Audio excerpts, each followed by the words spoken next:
영남의 성도 여러분, 안녕하십니까? 이렇게 영상으로 만나 뵙게 되어 반갑습니다. 오늘 저와 함께 나눌 말씀의 주제는 우리 교회의 28개의 교리 중에서 제일 처음에 나오는 하나님의 말씀에 대해서 살펴보도록 하겠습니다. 왜 우리가 기본 교리를 연구해야 할까요? 그 이유는 베드로전서 3장 15절에 나옵니다. 너희 마음에 그리스도를 주로 삼아 거룩하게 하고 너희 속에 있는 소망에 관한 이유를 묻는 자에게는 대답할 것을 항상 준비하되 온유와 두려움으로 하고, 너희 속에 있는 소망에 관한 이유를 묻는 자에게 대답할 것을 준비하라. 너는 왜 재림교회를 다니느냐? 너는 왜 안식일을 토요일로 지키고 재림하실 예수를 기다리고 있는가? 우리에게 소망에 관한 이유를 묻는 자에게 대답할 것을 준비하는 것이 바로 기본 교리 연구입니다. 우리 성도들이 저 아프리카에서 남미, 아시아, 유럽, 미국 할 것 없이 모든 우리 재림교인이라면 이 소망에 관한 이유를 묻는 자들에게 대답할 것을 준비시키기 위한 목적으로 이 교리책을 만든 것입니다. 재림교회 기본교리 28개는 총 6개의 큰 주제로 나누어져 있습니다. 첫 번째는 신론입니다. 우리가 신학을 공부한다고 할 때의 그 신의 학문이라는 뜻입니다. 신론, 즉 하나님과 관련된 것들을 배우게 됩니다. 둘째는 인간론입니다. 신학을 한다는 것은 하나님도 알아야 하지만 사람에 대해서도 알아야 합니다. 셋째는 구원론입니다. 제일 중요한 구원론에 대해서 배우게 될 것입니다. 우리가 또 교회 생활을 하지 않습니까? 교회론에 대해서 배우게 될 것입니다. 교회라고 하는 이런 큰 틀도 중요하지만 개인적으로 예수 그리스도 안에서 어떤 신앙을 하느냐, 이것은 더 중요한 것입니다. 그것이 그리스도인 생활론입니다. 그리고 마지막은 종말론입니다. 예수 그리스도께서 이 죄 문제를 어떻게 해결하시고 예수 그리스도의 재림은 어떤 것인가, 이것을 다루게 됩니다. 이 6개의 주제 중 첫 번째 신론은 하나님과의 관계를 주제로 하고 있습니다. 성경을 중심으로 하나님, 아버지 하나님, 아들 하나님, 성령 하나님 이렇게 구성되어 있습니다. 이것을 다르게 표현하면 여기에 나오는 그림과 같습니다. 하나님의 말씀을 통해 하나님에 대해서 알고 그분의 사역들에 대해서도 알 수 있습니다. 자, 여기는 제1장 하나님의 말씀에 대한 기본 신조 1입니다. 제가 좀 읽어드리겠습니다. 성경, 곧 구약과 신약은 성령의 감동을 받아 말하고 거룩한 하나님의 거룩한 사람들을 통하여 신적인 영감에 의해 주어진 하나님의 기록된 말씀이다. 이 말씀 속에서 하나님은 구원에 필요한 지식을 인간에게 주셨다. 성경은 하나님의 뜻에 대한 모류의 계시이다.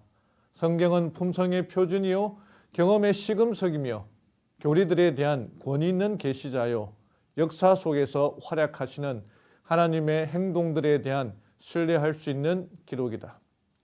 하나같이 중요한 말이라 다 굵게 색깔을 넣어야 하지만 다 하지 못하고 몇 가지 표시를 해보았습니다. 이 하나님의 말씀에 대한 기본 신조는 간단하면서도 아주 명확하게 말하고 있습니다. 이런 이야기가 있습니다. 한 아버지가 세 아들을 데리고 캠핑을 갔습니다. 즐거운 시간을 보낸 뒤 잠을 위해서 아버지와 막내 아들이 한 텐트에 들어가고 큰 아이와 둘째 아들이 또 한 텐트에 들어갔습니다. 시간이 한참 지난 후에 아버지는 잠이 들었습니다. 그런데 아버지가 잠결에 뭔가 둘째 아들의 비명소리가 들려왔습니다. 혹시나 싶어서 산속이니까 사나운 짐승이 텐트를 덮쳤을까 두려운 생각이 들었습니다. 아버지는 텐트 안에 있는 랜턴을 들고 아들이 있는 곳으로 쫓아갔습니다. 밖에서 보니까 아들이 텐트 안에서 막 고함을 치면서 여기저기 부딪히고 있었습니다. 아버지는 텐트 지퍼를 열어 후레쉬를 비추면서 아들의 이름을 불렀습니다.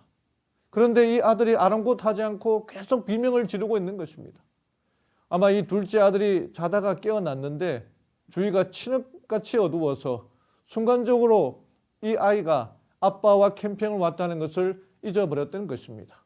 여기가 어디지? 순간적인 공포감이 들어서 일어나다가 또 머리에 있는 랜턴에 머리를 부딪히면서 아프니까 더 공포감이 생겼던 것입니다. 그래서 여기가 어딘지 모르니까 고함을 치면서 텐트 여기저기를 부딪히고 있는데 그때 아빠가 와서 아무리 아들의 이름을 불러도 진정될 기미가 보이지 않았습니다. 그때 아빠가 한 일은 둘째 아들의 이름을 부르면서 그 후레쉬를 자기 얼굴에다 비추었습니다. 순간적으로 이 아이는 후레쉬에 비친 아빠의 얼굴을 보자 아빠 왜 여기에 왔어? 하고는 스르르 쓰러져 곤하게 다시 잠이 들었습니다. 다음날 아침에 아빠가 물었습니다. 너 어젯밤에 무슨 일 있었는지 아니? 몰라요. 여러분, 공포에 질린 아이가 어찌할 바를 모르고 이리저리 자충우돌하고 있을 때 아빠가 아무리 그의 이름을 불러도 안정될 기미가 보이지 않았을 때 아빠의 지혜로운 행동은 후레쉬를 자기 얼굴에 비춘 것이었습니다. 아빠는 그 후레쉬를 그 아이에게 비추면 오히려 아무것도 볼 수 없다는 것을 알고는 아버지가 바로 앞에 있음을 아이에게 보여주기 위하여 그 후레쉬를 자기에게 비춘 것입니다. 그리고 그 아이는 그 극도의 공포의 순간에 후레쉬에 비친 아버지의 모습을 보고는 아, 아빠가 여기 있구나. 내가 더 이상 무서워할 필요가 없다는 사실을 깨닫게 되자 공포의 순간이 평안의 시간으로 바뀌고 다시 잠들게 된 것입니다. 오늘 우리에게 공포감이 있고 생애에 시련이 있고 생활에 염려가 있는 것은 우리가 어려움에 빠졌을 때에 득달같이 달려오시면서 우리를 돕기 위해서 오시는 하나님 아버지 얼굴을 못 보기 때문에 두려운 것입니다. 우리가 예수님의 얼굴, 하나님의 무한하신 자비를 볼 수 있다면 그 공포 속에서도 편안하게 잘 수 있습니다. 우리는 어떻게 하나님의 얼굴을 볼 수 있으며 하나님이 어떤 분인지를 어떻게 알 수 있을까요? 그것은 바로 이 성경이라는 후레쉬를 통해 하나님을 볼 수 있습니다. 우리는 성경을 통해 하나님이 누구이신지, 예수님은 어떤 일을 하셨는지, 우리를 위한 하나님의 뜻은 무엇인지를 알 수 있습니다. 성경은 하나님이 어떤 분이신지를 우리에게 소개하고 아버지 하나님, 아들 하나님, 성령 하나님이 어떤 분이신지를 확실하게 소개합니다. 그리고 성경은 예수님의 십자가를 통해 하나님의 품성을 완벽하게 보여주고 드러내고 있는 것입니다. 그래서 우리가 하나님을 알고 싶으면 그분이 어떤 분인지를 알고 싶으면 성경을 보아야 합니다. 하나님께서는 성경을 통하여 자기를 보여주시고 소개하셨기 때문입니다. 하나님께서 자신이 어떤 분인지를 소개하는 것을 그림으로 그려 설명하면 이와 같습니다. 하나님께서 선지자에게 계시를 보여줍니다. 그리고 그 선지자는 그 계시를 본 다음에 기록하든지 또는 다른 사람에게 전해야 하는데 하나님께서 계시로 그에게 보여준 하나님의 기별을 선지자가 말씀으로 기록할 때에 하나님의 영감이 그에게 임하여 말씀을 기록합니다. 그것이 성경이 된 것입니다. 또 우리에게 있는 그 성경을 다시 우리가 이해하고 깨닫고 의미를 알면 또 하나님의 도움이 필요한데 그것을 가리켜서 성경의 조명이라고 합니다. 먼저 하나님의 신적 계시에 대해서 말씀드리겠습니다. 성경은 계시된 책입니다. 하나님은 자신의 존재를 증명하지 않으시고 스스로 선언하셨습니다. 계시의 책인 성경은 태초에 하나님이 천지를 창조하시느니라고 선언하셨습니다. 계시란 하나님이 우리가 알지 못하는 그분의 계획을 알리는 것입니다. 또 이 계시는 일반 계시와 특별 계시로 나눠집니다. 첫 번째 일반 계시, 하나님은 어떤 분이신가를 희미하게나마 간접적으로 나타내는 것을 일반 계시라고 말합니다. 그 내용으로 역사, 인간의 행동, 양심, 천년계 등이 제시해주는 하나님의 품성에 관한 통찰들이 있습니다. 이것들은 모든 사람이 관찰할 수 있고 이성에 호소하기 때문입니다. 시편 19편 1절에 이렇게 기록되어 있습니다. 하늘이 하나님의 영광을 선포하고 궁창이 그의 손으로 하신 일을 나타내는도다. 우리 성도님들이 야외에 나가 천년계를 바라보면 저절로 나오는 찬미가 있지요. 주 하나님 지으신 모든 세계 내 마음 속에 그리워 볼 때 우리는 이 천년계를 통해서 하나님의 놀라운 능력과 풍성하신 사랑을 깨닫게 됩니다. 로마서 1장 20절에는 창세로부터 그의 보이지 아니하시는 것들 곧 그의 영원하신 능력과 신성이 그의 만드신 만물에 분명히 보여 알려졌나니 그러므로 그들이 핑계하지 못할지니라.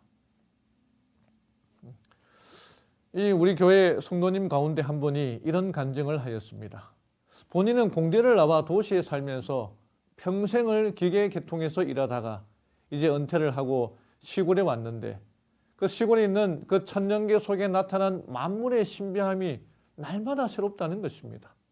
봄, 여름, 가을, 겨울 그 계절 속에서 하나님의 창조하심의 그 신비함을 경험하고 또 그 계절의 변화 속에서 나타나시는 하나님의 능력을 깨달을 수 있고 풀 한 봉이 꽃 한 송이에서 하나님의 사랑을 발견할 수 있다는 것입니다. 또 일반 계시는 가족 관계 속에서도 찾아볼 수 있습니다.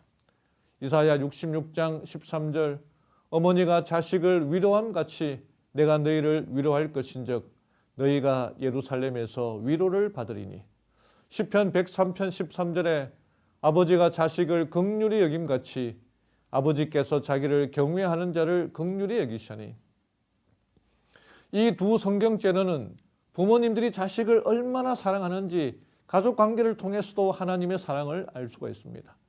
그런데 이 일반 계시에는 한계가 있습니다. 자신을 위해 목숨을 버리는 부모님도 있는 반면에 오히려 학대하고 폭력을 행사하고 자식을 버리는 부모님들은 또 얼마나 많습니까? 이 천년계가 참으로 아름답긴 하지만 태풍이 오고 지진이 일어날 때면 얼마나 무섭습니까? 태초에는 일반 계시로도 충분했습니다. 그런데 인간의 죄로 인하여 천년계의 이 아름다운 모습은 흉측하게 변화될 때도 있고 그토록 아름다운 부모 자식 간의 관계는 엄청난 고통의 관계로 변질되어 버렸던 것입니다.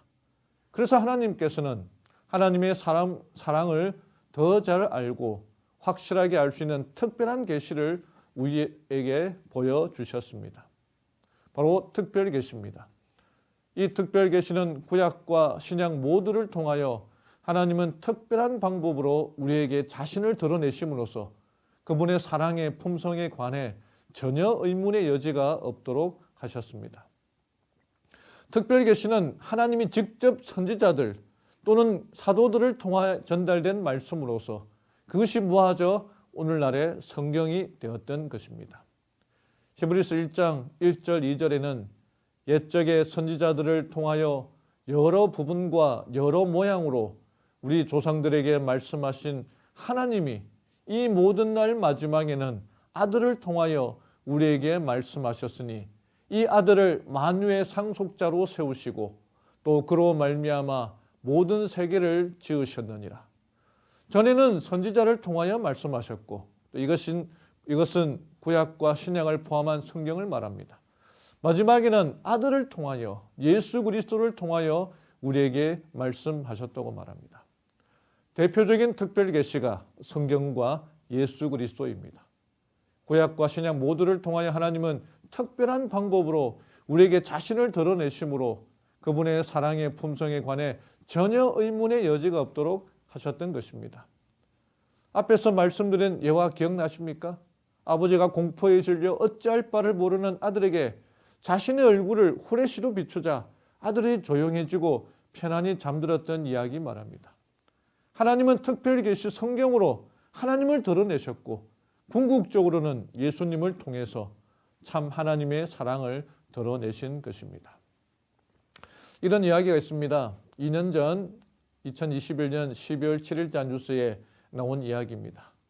62시간 정전, 위험에 빠진 50마리의 양을 몸을 던져 구한 주인에 관한 이야기입니다. 21년 11월 30일 영국의 한 농장 주인은 네브 바커는 예상치 못한 큰 눈보라를 맞이했습니다. 갑자기 내린 많은 양의 눈으로 농장의 전기도 62시간이나 이상 끊겨 정전이 되어버렸습니다. 또 이 주인에게는 50마리의 양들이 있었는데 정전이 되자 이 양들이 얼어 죽을까 걱정이 된 것입니다. 약 50마리의 양은 눈보라 속에서 흩어졌고 농장 주인 내부는 그 양들을 찾아 나섰습니다. 여기 나오는 사진은 주인이 그 양들을 찾고 찾아다니는 사진들입니다. 양들이 눈 속에 파묻혀 어찌할 바를 모르고 있을 때 주인이 눈 속을 헤쳐가며 한 마리 한 마리 양들을 구해낸 것입니다. 이 사진은 구출받은 양들이 모여 있는 것입니다. 온 몸이 눈으로 뒤범벅이 되어 있지요.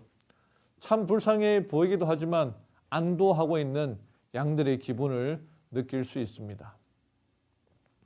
이 중에 일부 양은 아예 눈 속에 파묻혀서 내부가 직접 눈을 파헤쳐 양을 구해야 했습니다.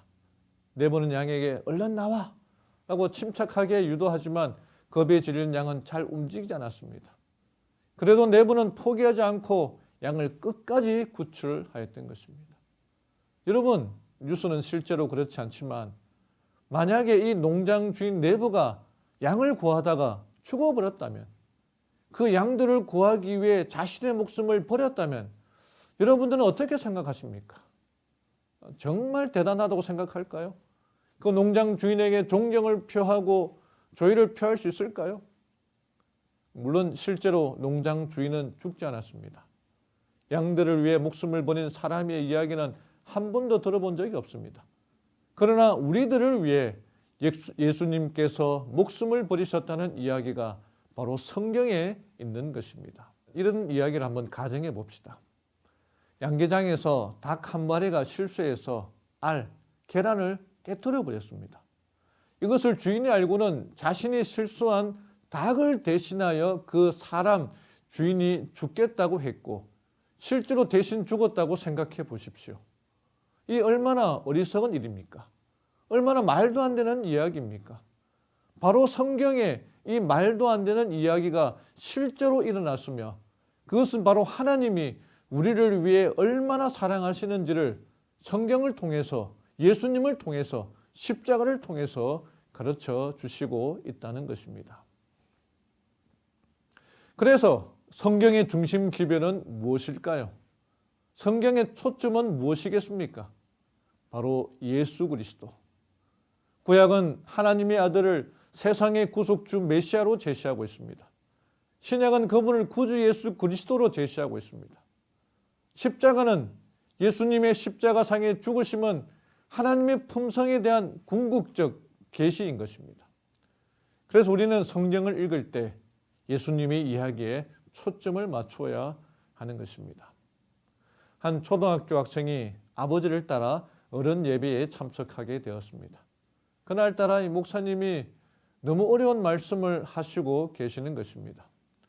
그래서 자기 아들을 돌아보니 설교 시간 내내 이 아이는 진지하게 목사님을 쳐다보고 있었습니다. 전혀 졸지도 않고요. 예배가 끝난 후에 아버지가 아이에게 물어보았습니다. 목사님의 설교를 열심히 들은 것 같은데 오늘 목사님께서 무슨 말 하셨는지 한번 이야기해 봐라. 그랬더니 이 아이는 목사님의 말씀은 어려워서 하나도 알아들을 수가 없었어요. 라고 대답하는 것입니다. 아니, 알아듣지도 못하면서 몸도 움직이지도 않고 그렇게 열심히 목사님을 쳐다보고 있었니? 라고 묻자 이렇게 대답하였습니다. 설교 말씀은 하나도 알아들을 수가 없었지만 강단 뒤에 벽에 더하기 표시가 있잖아요. 예수님을 믿는 것은 빼기가 아니라 더하기라는 생각을 했어요. 여러분, 이 아이의 말뜻이 무엇입니까? 목사님의 말씀은 너무 어려워서 이해하지 못했지만 분명 목사님이 이야기는 목사님 뒤에 있는 그 벽에 있는 십자가, 예수님의 십자가, 더하기에 대한 이야기일 것이다. 예수님을 믿는 것은 빼기가 아니라 더하기이다. 이렇게 믿었다는 것입니다. 그 십자가가 우리에게 무엇이든지 주시기 위하여 오셨다는 더하기 표시입니다. 사랑하는 우리 성도 여러분, 우리는 성경을 읽을 때에 그 어떤 어려운 부분이 나와도 더하기 위해 오신 예수님께 초점을 맞추시고 읽으시기를 바랍니다. 목사님의 설교가 아무리 어려워도 그 초점은 바로 예수 그리스도, 하나님의 사랑임을 잊지 말고 거기에 중심을 잡고 들으시기를 바랍니다. 여러분, 이 십자가를 우리를 위해 모든 것을 주시기 위해 오셨다는 것을 보여주는 더하기로 믿으시기를 바랍니다. 마지막 때에 거짓 선지자들이 많이 일어날 것인데 그 거짓 선지자들에게 미혹당하지 말고 오직 예수님께 초점을 맞추시기를 간절히 바랍니다. 다음은 성경의 저자 및 기록 기간에 대해서 말씀드리겠습니다. 구약 성경은 총 38권으로 1400년간 쓰여졌으며 신약 성경은 27권으로 약 100년간 쓰여졌습니다. 그리고 성경 전체는 약 40명의 성경 기자들에 의해서 쓰여졌습니다. 성경의 기록 언어는 신약과 구약이 다르게 기록되어 있습니다. 구약은 히브리어로 또는 일부는 아람어로 기록되어 있으며 신약은 헬라어로 기록되어 있습니다. 하나님께서 선지자에게 계시를 보여줄 때에 계시의 방법들에 대해서 살펴보겠습니다. 민수기 12장 6절에서 8절을 보시면 너희 중에 선지자가 있으면 나 여호와가 환상으로 나를 그에게 알리기도 하고 꿈으로 그와 말하기도 하거니와 내 종 모세와는 그렇지 아니하니 그와는 내가 대면하여 명백히 말하고 은밀한 말로 하지 아니하며. 다시 말하면 성경의 계시 방법은 환상과 꿈 그리고 대면을 통해서 들을 수 있도록 말씀하셨습니다. 때때로 성령은 들을 수 있도록 말씀하시거나 내적 감각에 말씀하셨습니다. 하나님은 사무엘의 귀에 대고 말씀하셨습니다. 또 스가랴는 상징적인 것을 제시받은 후에 설명까지 들었습니다. 바울과 요한이 받은 하늘의 이상들은 구두 지시를 동반했습니다. 에스겔은 다른 장소에서 벌어지고 있는 사건들을 보기도 하였습니다. 이런 다양한 방법으로 하나님은 계시로 보여주셨습니다. 성경의 영감성에 대해서 말씀드리겠습니다. 바울은 디모데전서 3장 16절에 모든 성경은 하나님의 감동으로 된 것으로 교훈과 책망과 바르게 함과 의로 교육하기에 유익하니 이 말씀처럼 모든 성경은 하나님의 감동을 받아 기록된 것입니다. 하나님의 감동으로란 말은 헬라어로 데오푸니스토스인데 데오는 하나님이란 말이고 푸니스토스는 숨쉬다는 말입니다. 즉 성경에서 데오푸니스토스라는 단어는 하나님의 숨이 깃든 하나님의 마음, 하나님의 생각, 하나님의 영감을 의미하는 것입니다. 그러므로 성경의 저자는 바로 성경에 호흡을 불어넣고 생각과 영감을 불어넣으시고 저술하시는 하나님이십니다.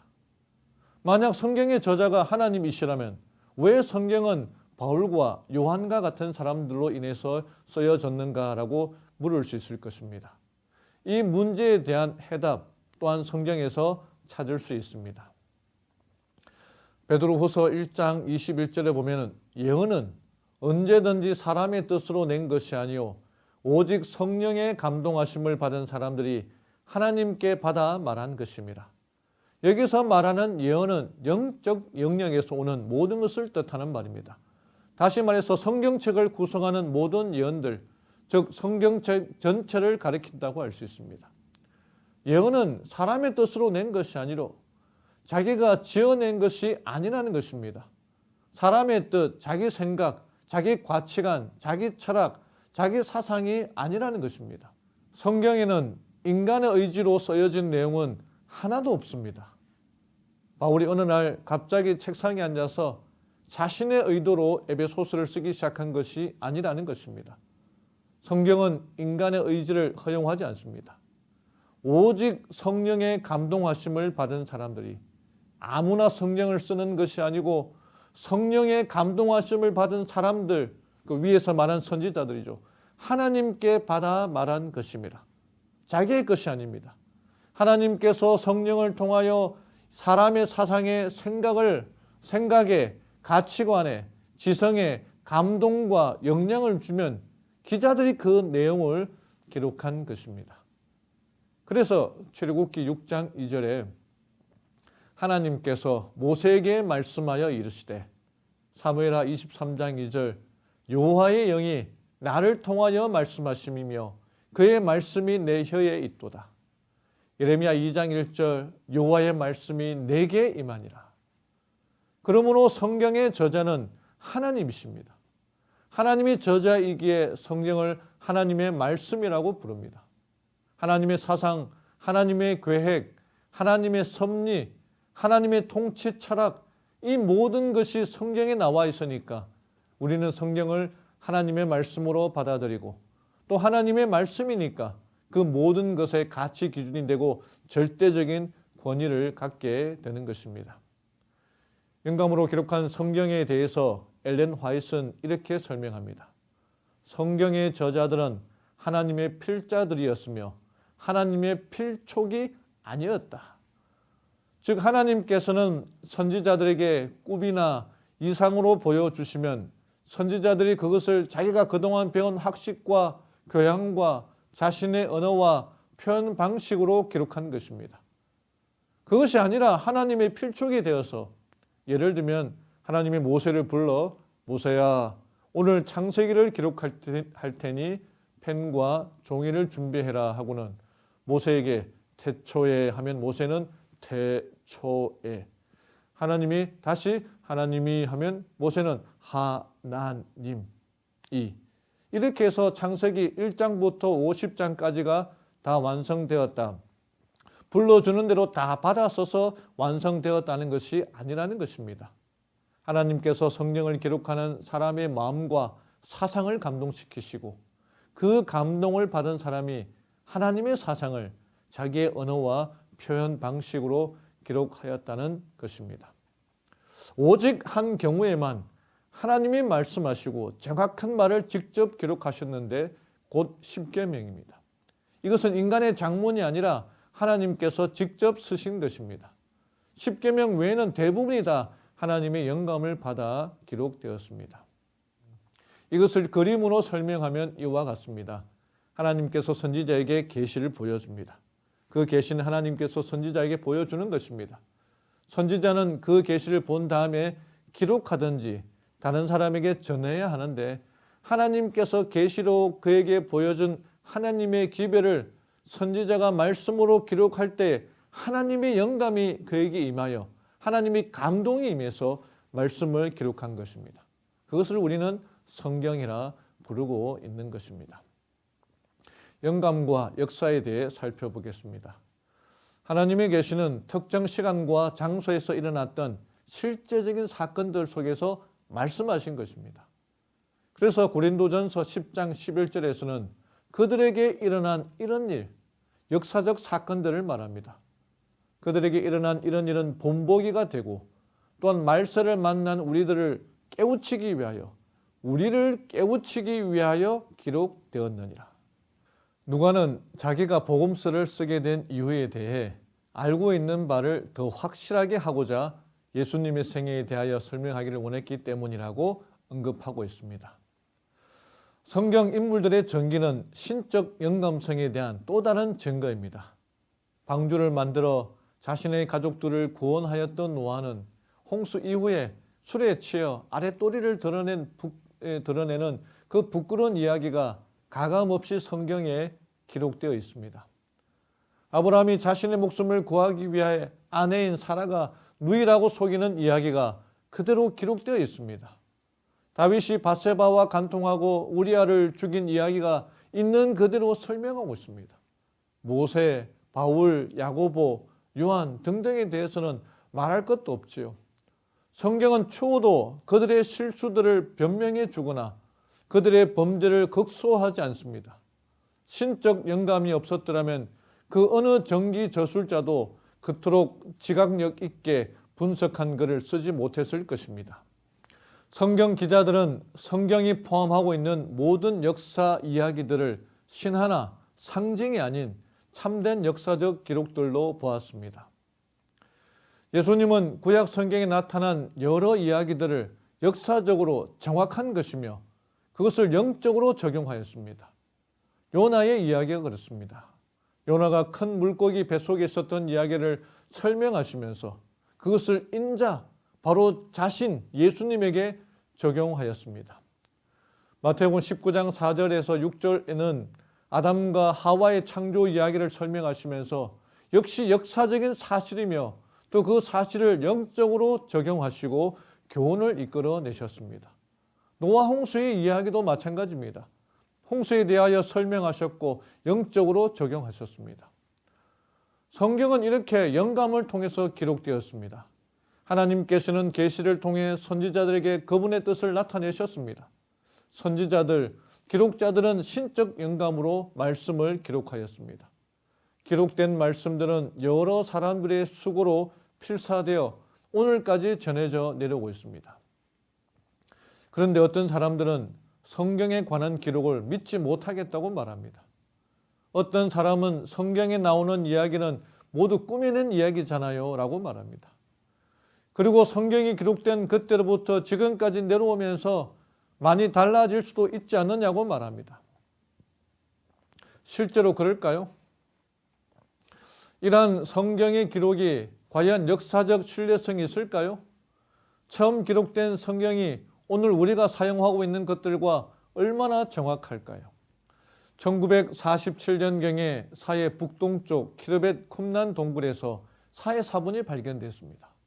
여기서 발견된 이사야서 두루마기는 기원전 125년의 것이었는데 이것이 1947년에 이사야서의 가장 오래된 두루마리로 발견될 때까지 사람들은 1000년 동안이나 필사를 거듭해 이사야서를 전해오고 있었습니다. 기원전 8세기에 기록된 이사야서가 사보사본의 것과 오늘날의 것을 비교해 보았을 때 그 내용에 아무런 차이가 없었습니다. 가장 훌륭한 학자 중에 하나요, 영국 고고학회 회장이었던 프레드릭 캐넌은 말하기를 한 장에 166단어들이 1000년 동안 전수되면서 단 한 단어, 세 문자만이 의문스러울 뿐이다 라고 했습니다. 그리고 이 단어 또한 기별의 의미에 전혀 영향을 미치지 않는 것이다. 이사야서의 특정 장에 166개의 단어 중에 단 한 단어만이 이상하다는 것입니다.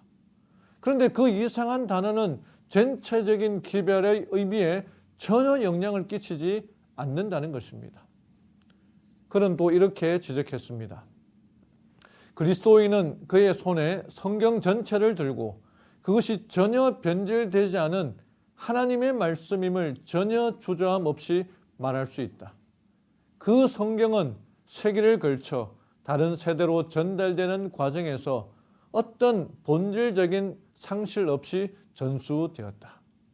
그만큼 성경의 기록은 오랜 세월 동안 정확하게 유지되고 보존되었음을 알 수 있는 것입니다. 성경의 권위에 대해 살펴보겠습니다. 예레미야 1장 9절입니다. 여호와께서 그의 손을 내밀어 내 입에 대시며 여호와께서 내게 이르시되 보라 내가 내 말을 내 입에 두었노라고 말하고 있습니다. 다시 말하자면 성경은 하나님의 말씀 그 자체입니다. 갈라디아서 1장 12절입니다. 이는 내가 사람에게서 받은 것도 아니요 배운 것도 아니요 오직 예수 그리스도의 계시로 말미암은 것이라. 비록 성경이 사람의 손에 의해 쓰여졌다 하더라도 그 말씀을 주신 분은 예수 그리스도 또한 하나님 성령님이라는 것입니다. 이 사실을 잊지 않아야 한다는 것입니다. 성경의 권위에 대해서 예수님은 이렇게 말씀하셨습니다. 마태복음 4장 4절에 보면 예수께서 대답하여 이르시되 기록되었으되 사람이 떡으로만 살 것이 아니요 하나님의 입으로부터 나오는 모든 말씀으로 살 것이다 라고 구약 성경 신명기 8장 3절을 인용하면서 사탄의 공격에 대해 답하시고 물리치셨습니다. 즉 예수님께서는 공생의 전반에 걸쳐서 성경의 권위를 강조하셨던 것입니다.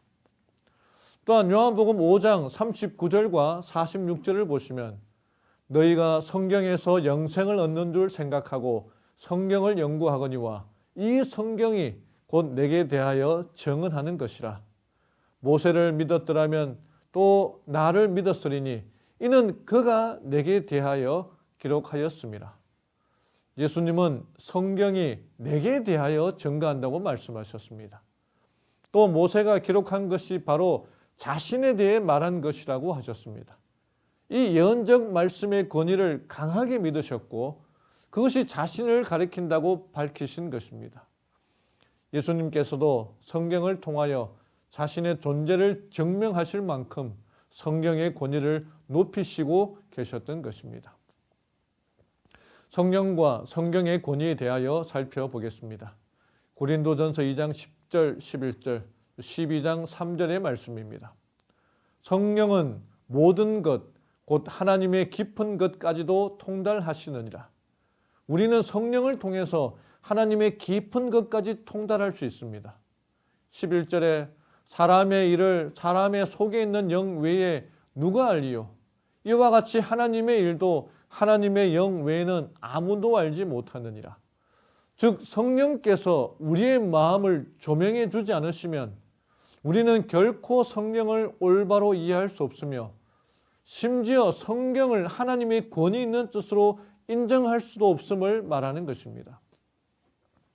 고린도전서 12장 13절에 성령으로 아니하고는 누구든지 예수를 주시라 할 수 없느니라.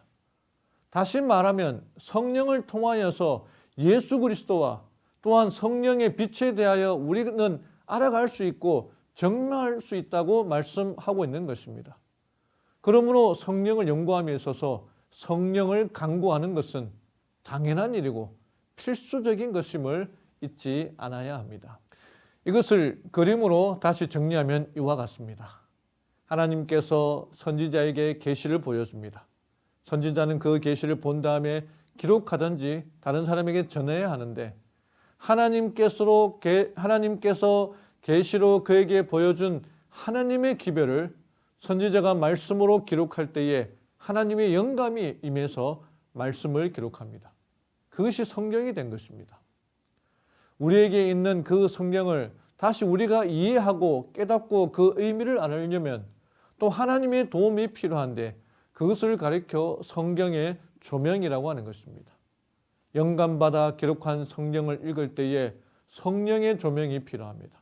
성령의 조명을 통해 우리는 말씀을 제대로 이해할 수 있는 것입니다. 선천성 생명으로 태어난 지미와 제이스 형제가 있습니다. 사물의 원래의 색깔을 구별하지 못하는 증상을 색각 이상, 생명이라고 말합니다. 이 지미와 제이스 형제는 태어날 때부터 색깔을 구분하지 못했습니다. 아버지가 알록달록한 풍선을 보여주며 무슨 색인지 물어보지만 대답하지 못합니다. 이들에게 아버지는 앵크로마라고 하는 생명 교정 안경을 선물로 주었습니다. 이 앵크로마 안경을 쓴 형제는 갑자기 울음을 터뜨리며 말을 잇지 못합니다. 그들이 보는 세계가 완전히 달랐기 때문입니다. 영상을 한번 보시고 말씀을 전하겠습니다. Close your eyes and then open them. Look at the towel and Dad.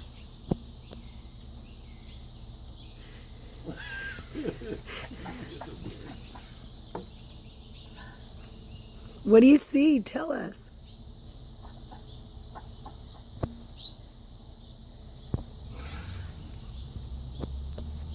What do you think, Jim? How handsome am I? They're both colorblind. Jimmy, tell us what you see. Piece of green. Red roses too. Close your own verse.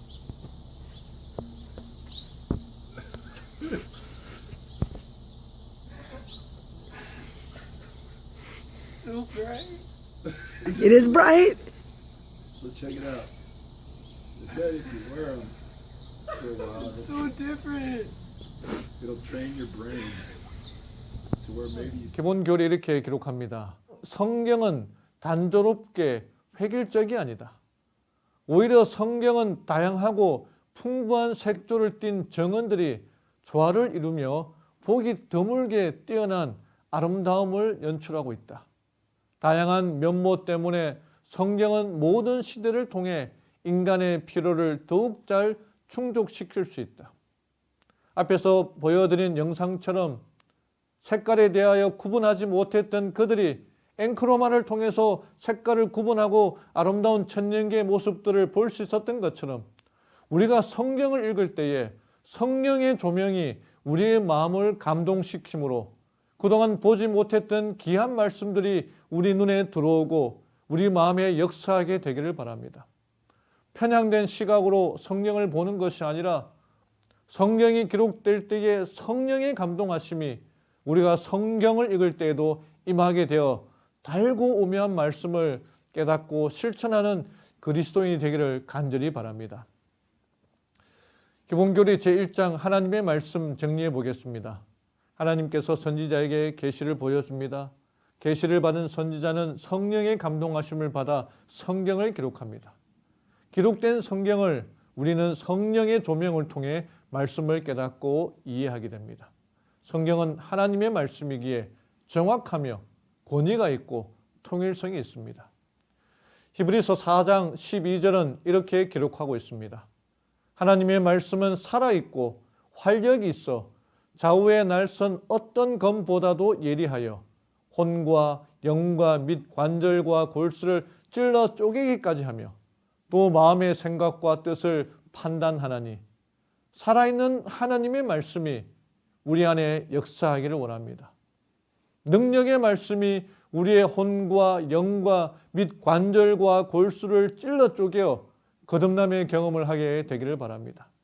우리의 마음과 생각이 온전히 하나님께 향하는 우리 모든 영남의 성도들이 되기를 간절히 바랍니다.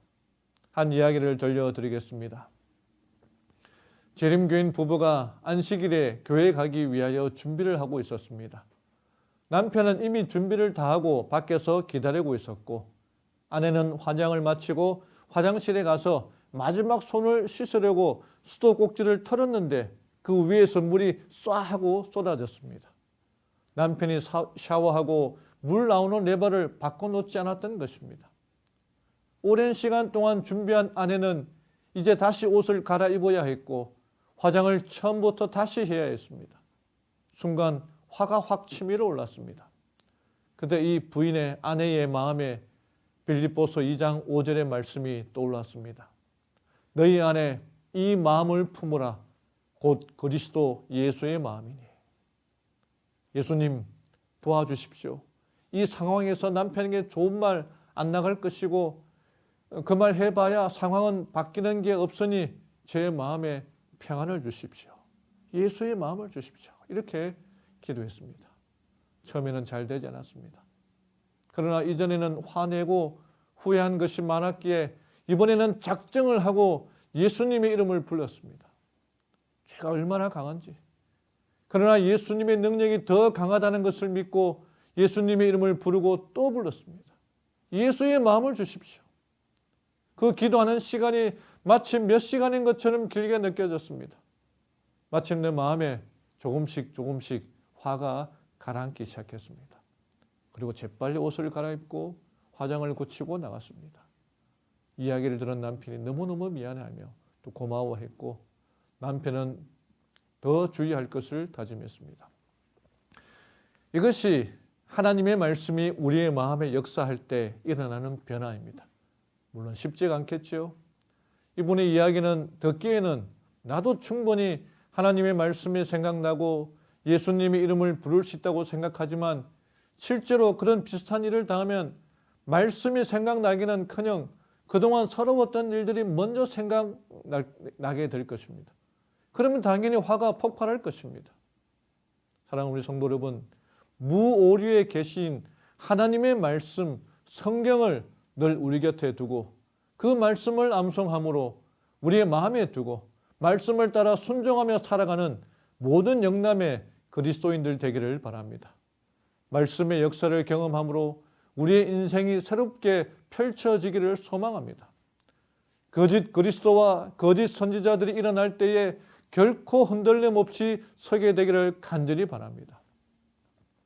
믿음의 주여 온전케 하신 인 예수를 성경을 통해서 바라보고 너희가 내 안에 거하고 내 말이 너희 안에 거하면 무엇이든지 원하는 대로 구하라. 그리하면 이루리라. 이 율법책을 내 입에서 떠나지 말게 하며 주야로 그것을 묵상하여 그 안에 기록된 대로 다 지켜 행하라. 그리하면 내 길이 평탄하게 될 것이요 내가 형통하리라. 이 약속의 말씀을 다 이루는 영남의 모든 성도님들이 되기를 바라며 제1장 하나님의 말씀 강의를 마치겠습니다.